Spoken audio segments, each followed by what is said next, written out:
స్తంభాల నీడలో ఒక తెంగు తోట నాటి సుమారు చూసినాను నేను ఒతనక వీశాను గండాన ఒక కొన్ని ఒడుపులు పడసినాను కొటితమ్ముల గడ 2 కోట్ల తెలుగు టన్నలను కూర్చి వృత్తాంతమంద చేసి 3 కోటులనొక్కటే ముడి బిగించి పాడినాడను మహాంధ్ర సౌభాగ్యగీతి.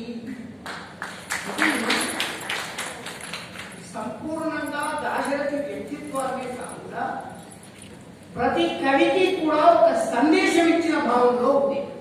ఇది జాగ్రత్తగా గమనిస్తే ఆయన వరకు ఇది మనం అన్వయించుకోవచ్చు.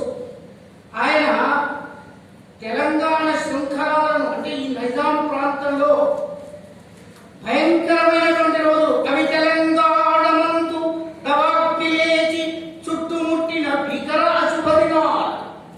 ఆ రోజుల్లో అంటే ఆయన ఇంతకుముందు చెప్పారు మిత్రులు పెద్దలు సంజీవ్ గారు చాలా చిన్న వయసులో 17-18 ఏళ్ల వయస్సులో ఆయన నైజాం ప్రభుత్వానికి వ్యతిరేకంగా తండ్రిని కూడా ఎదిరించి సమాజానికి అవసరమైనటువంటి పనులు ఏం చేయాలో అంటే విద్యకు దూరంగా ఉన్నారు ఉపేక్షిత బంధువులను గురించి కూడా ఆలోచించి వాళ్లకు విద్యాబుద్ధులు నేర్పించే ప్రయత్నంలో తన కన్న తండ్రిని ఎదిరించినటువంటి గొప్ప స్ఫూర్తి కలిగినటువంటి వాడు.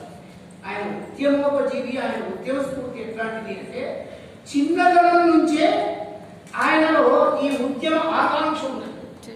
అంటే సమాజానికి ఏది అవసరమో